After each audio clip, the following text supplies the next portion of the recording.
Tenemos información muy importante que compartir con ustedes. Seguramente ya leyeron, pero nosotros tenemos que ayudarlos a aterrizar y a entender qué es lo que va a pasar el próximo lunes en la Suprema Corte de Justicia de la Nación.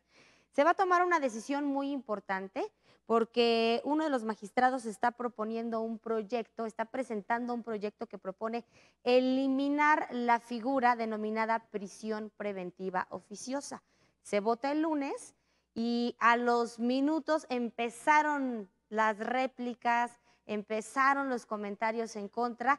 El principal, diría yo, es el que viene por parte del presidente Andrés Manuel López Obrador, que dice que no deben eliminar esta figura de la prisión preventiva oficiosa. Queremos entender cómo nos afectaría a nosotros como ciudadanos, queremos entender de qué trata y para eso siempre tenemos a los expertos. Me da muchísimo gusto platicar con un gran abogado que además acompaña casos de gran relevancia. Ahorita van a entender por qué, les voy a explicar. Él es el coordinador de la licenciatura en Derecho de la Universidad Iberoamericana Puebla y es el maestro Simón Hernández León. Bienvenido, maestro, gracias por estar con nosotros. Muchas gracias, Janet. Buen día.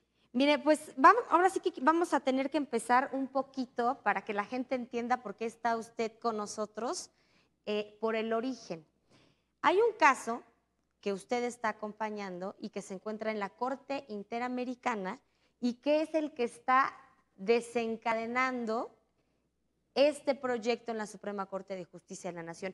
Me gustaría que nos hablara de este caso y que nos ejemplificara por qué la prisión preventiva oficiosa se puede convertir en un calvario. Claro que sí. Hace una semana, justamente en Brasilia, tuvimos una audiencia en la Corte Interamericana donde se revisó esta situación. Dos mexicanos estuvieron 20 años en juicio sin una sentencia, de los cuales estuvieron 17 años y medio en prisión preventiva oficiosa. ¿Qué es esta figura? Para que la podamos entender. La prisión preventiva oficiosa se incorporó a la Constitución junto al arraigo en 2008 y lo que implica es que de manera automática, cuando la Fiscalía decide imputar un delito de los que están en ese listado, feminicidio, homicidio, delitos electorales, de corrupción, automáticamente, mientras dura la investigación y el juicio, la persona va a prisión sin Si ninguna te acusan por alternativa. ese delito, entras sí o sí. Así Ok. es. Junto a esa medida, hay otra que es la prisión preventiva justificada, que además está en cualquier país, digamos, democrático, civilizado, que es la fiscalía puede acusarte, pero en la audiencia se tiene que justificar la necesidad de que una persona esté en detención o que tenga una medida distinta, retirarle el pasaporte, prohibirle salir de la entidad federativa, que vaya a firmar, o bien que pueda estar también en prisión preventiva. La diferencia es que en esta prisión justificada tiene que ser la fiscalía la que solicite y acredite ante el juez esa necesidad, el tiempo, la duración, y que no se imponga de manera automática. Este es, digamos, el punto de controversia, porque Ok. hoy en día, por malas prácticas, las fiscalías pueden llevar a las personas a prisión sin ningún tipo de control. ¿Se ha abusado de esta figura? Muchísimo. Hoy en día hay 94,000 personas en prisión que no han sido sentenciadas, de 200,000, casi el 40% de las personas en prisión en México no tienen sentencia, son inocentes, están en proceso y buena parte son de prisión preventiva oficiosa.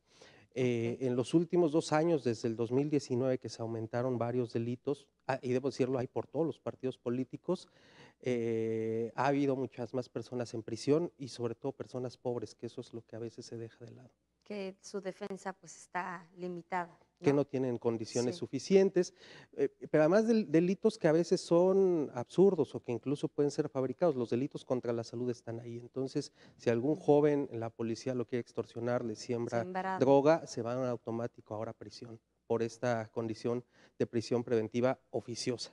Entendería yo, por lo que estuve leyendo, que la prisión preventiva oficiosa no debería de exceder los 2 años, pero se puede ir a 17.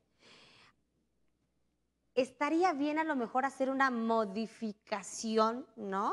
Para que se respete a lo mejor determinado tiempo, porque a mí me preocupa, y yo creo que le preocupa a muchos, desaparecer la figura como tal por el tipo de justicia y por el tipo de impartición de justicia que tenemos en México. Lastimosamente vemos muchos casos de corrupción. Si desaparece esta figura y te dicen, ¿sabes qué? Tú, si cometiste delincuencia organizada, homicidio doloso, feminicidio, violación, secuestro, trata de personas, te quedas porque te quedas en la cárcel, ¿no? Esa es la prisión preventiva oficiosa. Si desaparece y la persona sale,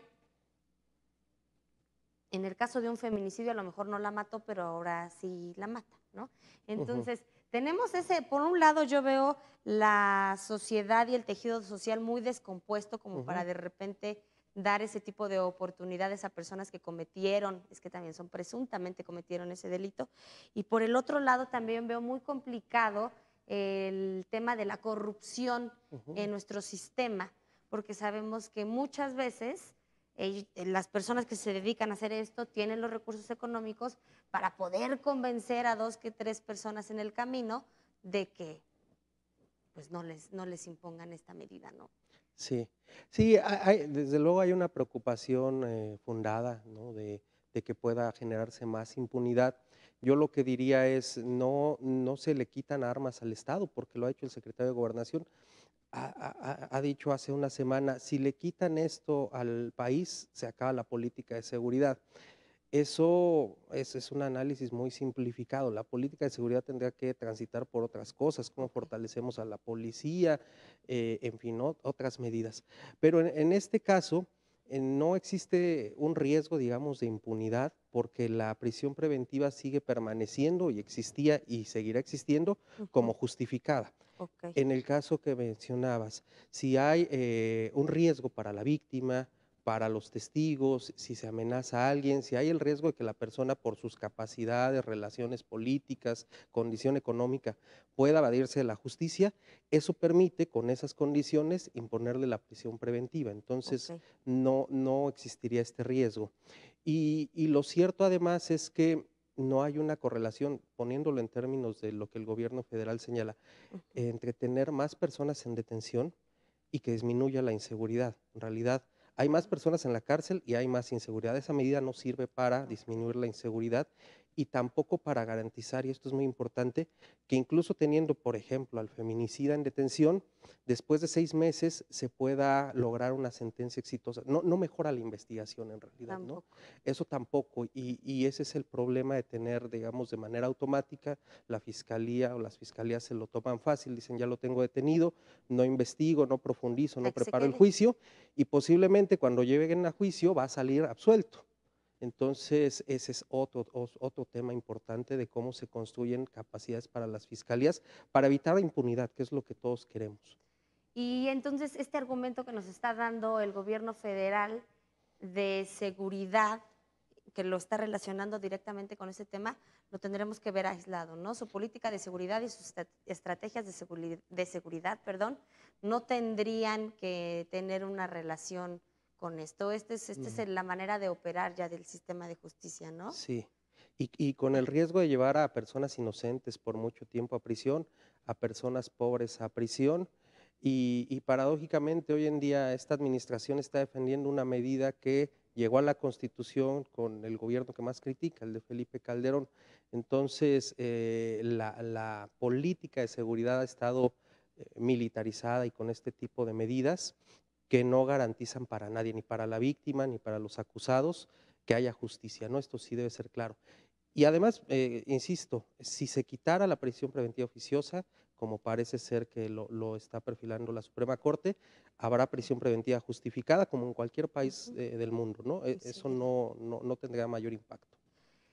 Le preguntaría por último, maestro, yo entiendo perfectamente esta parte, sobre todo porque sé, nos consta a todos y hemos sido testigos de que hay muchas personas inocentes en la cárcel, muchísimas y muchas también no deberían de estar ahí o su proceso está siendo injusto y está atentando contra sus derechos humanos. Esta iniciativa pues sí es primer mundista porque nos está alineando con las reglas de los derechos humanos internacionales que deberíamos en teoría nosotros seguir como país. Pero hago este comparativo de este nuevo que ya no es nuevo sistema de justicia penal acusatorio, que también decían que era una maravilla, ¿no? Que era una maravilla y que era, si lo comparabas con un automóvil, era un Lamborghini y era lo máximo y funcionaba perfecto. Y a la hora de implementarse, pues no se pudo, no existió el dinero, no existió la capacitación, no hubo los recursos. Entonces, aunque sea que la idea y sepamos, o ustedes los expertos sepan qué es lo correcto y qué es lo que se tiene que hacer, a lo mejor esos modelos internacionales perfectos apegados a los derechos humanos no están hechos para todos los países. Yo creo que sí, pero falta voluntad, faltan esfuerzos. Y yo te diría, en los primeros años después de 2008, cuando se implementó este sistema, se documentó justamente esta parte. Cuando las personas no iban a prisión, ¿qué sucedía? Y había estudios muy serios de los primeros años. En Baja California, por ejemplo, había una tasa de cumplimiento de 95%. La gente que no iba a prisión no se iba, no se escapaba, no se evadía y era positivo, pero no se construyeron suficientes capacidades para las fiscalías, Claro. empezó a generarse más impunidad y entonces la respuesta fue volver a las viejas prácticas. No se ha apostado por esto, ¿no? Por fortalecer a las unidades de medidas cautelares, que son las que supervisarían si una persona está en libertad. No se ha fortalecido la investigación del delito y no se ha cambiado en 20 años la política de seguridad. Creo que esos tres ejes son importantes tenerlos en cuenta cuando hablamos de la prisión preventiva oficiosa, porque si no tenemos una mejor política de prevención del delito, este sistema no va a No va a funcionar. funcionar. Necesitamos que sea integral. Exactamente. Maestro, pues muchas gracias por estar con nosotros, pues, por ayudarnos a entender este tema y el lunes veremos qué sucede. Seguramente todos estaremos pendientes de esta sesión de la Suprema Corte de Justicia de la Nación y le damos lata para que nos explique otra vez próximamente. Sí, con mucho gusto. Muchísimas gracias por estar con nosotros. Al maestro, al coordinador de la licenciatura en Derecho de la Universidad Iberoamericana Puebla, al maestro Simón Hernández León. Seguimos con más.